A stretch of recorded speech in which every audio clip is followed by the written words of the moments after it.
Hello, my name is Michael Bernard, and in this video I'm going to show you how I made an Alaskan seafood boil. I started off with a really simple setup and a few simple ingredients that combined together made an excellent meal. For the seasonings, I use one called Old Bay and the other called Slap Ya Mama.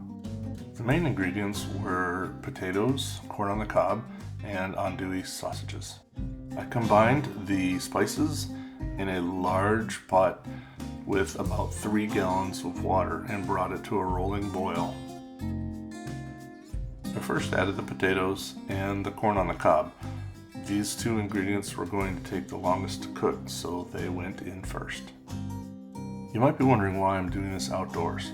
Well, the reason for that is because the place that I was staying only had electric stoves, and that would have taken too long to bring this water to a boil for this to work. Next, I added the sausages, but before I did, I cut them all up into smaller pieces. So you're probably asking yourself right now, why is he putting lobster into this Alaskan seafood boil? Well, the reason for that is because I could. We love lobster and we were able to find some, so they were definitely put into this boil. I realize that they're not indigenous to Alaska, but if you were able to find some in the store, I would definitely recommend that you add them to your seafood boil.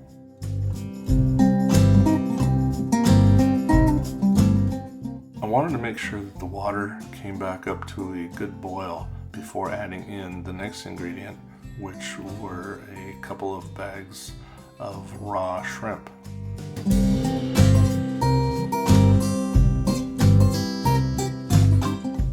I tried to make sure that everything was stirred up really well and that they were able to get cooked evenly.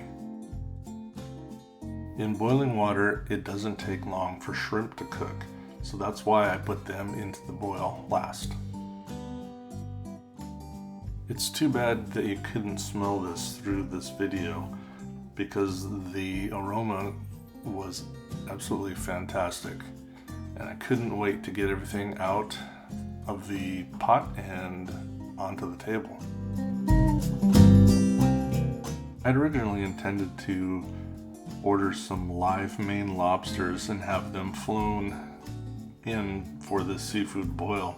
However, as with a lot of places in Alaska, the place that I was staying did not have an overnight delivery that was available on the weekend. So I had to go with the next best thing and found some frozen lobsters in one of our local stores.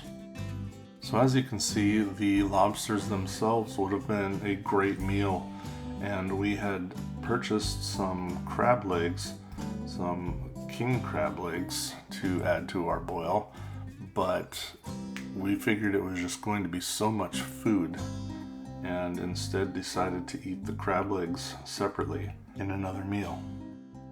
In fact, we only had a couple of side dishes with the seafood boil. One of them was homemade macaroni and cheese, and the other was some fresh cucumbers. And 7 adults were able to eat this food and have leftovers. The time had finally come to take all the ingredients out of the boiling water and bring them inside to spread out on the table. In case you're wondering, this whole process took about an hour to prepare this meal, and it was worth every minute.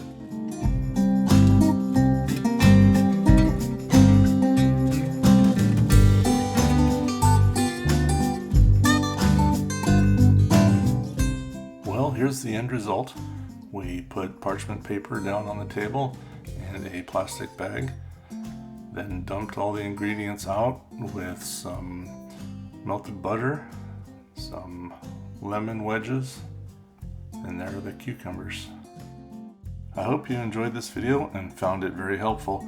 If you do end up making your own seafood boil, please share your photos and videos. Thanks for watching.